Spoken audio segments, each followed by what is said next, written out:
हिंगनघाट में एक बार फिर नायलॉन मांझे का खतरनाक असर देखने को मिला है।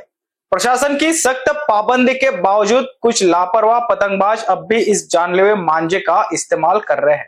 ऐसी एक हृदय विदारक घटना रेलवे पुल के पास घटी, जिसमें कोसारा निवासी सुशील वामनराव क्षीरसागर गंभीर रूप से घायल हो गए।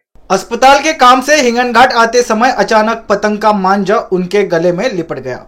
सुशील ने तत्परता दिखाते हुए मांझा हाथ से पकड़ा और अपनी जान बचाई, लेकिन इनमें उनके हाथ और गला दोनों बुरी तरह जख्मी हो गए। डॉक्टरों के अनुसार गले में 4 टाके लगे हैं और हाथ में गहरी चोटें आई है। इस अचानक हुई घटना के कारण बाइक पर नियंत्रण खो गया, जिससे पीछे बैठा साथी भी घायल हो गया। मौके पर मौजूद रुग्ण मित्र और रुग्ण कल्याण समिति के सदस्य मोहन बेरकुंडे और नितिन गाले ने तुरंत मदद करते हुए दोनों घायलों को उपजिला अस्पताल पहुंचाया।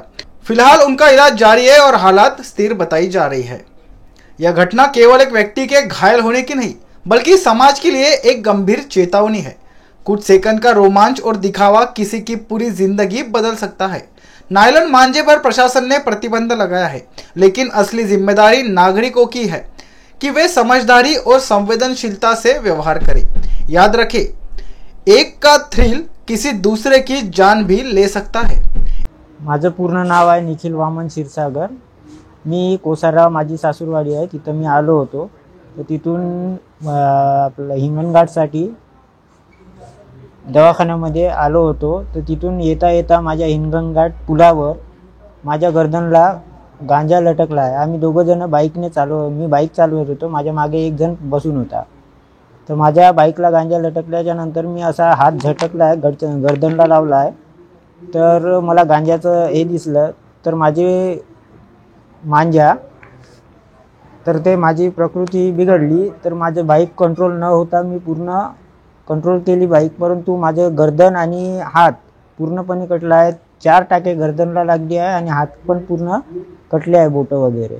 तर प्लीज करून मी हे विनंती करतो की हे पतंग जे मांजा आहे हा आपल्या महाराष्ट्र। मी मोहन पेरकुंडे, रुग्णसेवक तथा रुग्ण कल्याण समिती सदस्य, उपजिल्हा रुग्णालय हिंगणघाट।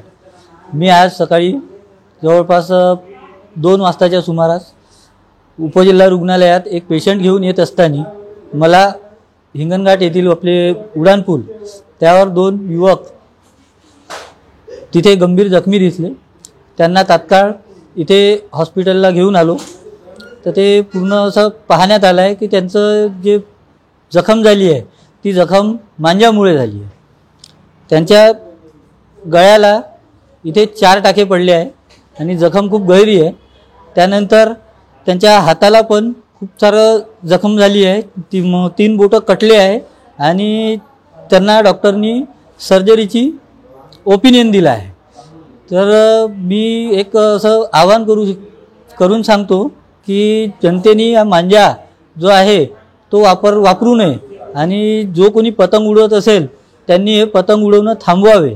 तसंच प्रशासनाला भी विनंती करतो की हे जी जी घटना झाली आहे याच्यावरही आपण कृपया जाणीवपूर्वक लक्ष देऊन हे जे मांजा आहे याच्यावर बंदी आणावी। NBCN न्यूज के लिए हिंगनघाट से रवि येनोरकर की रिपोर्ट।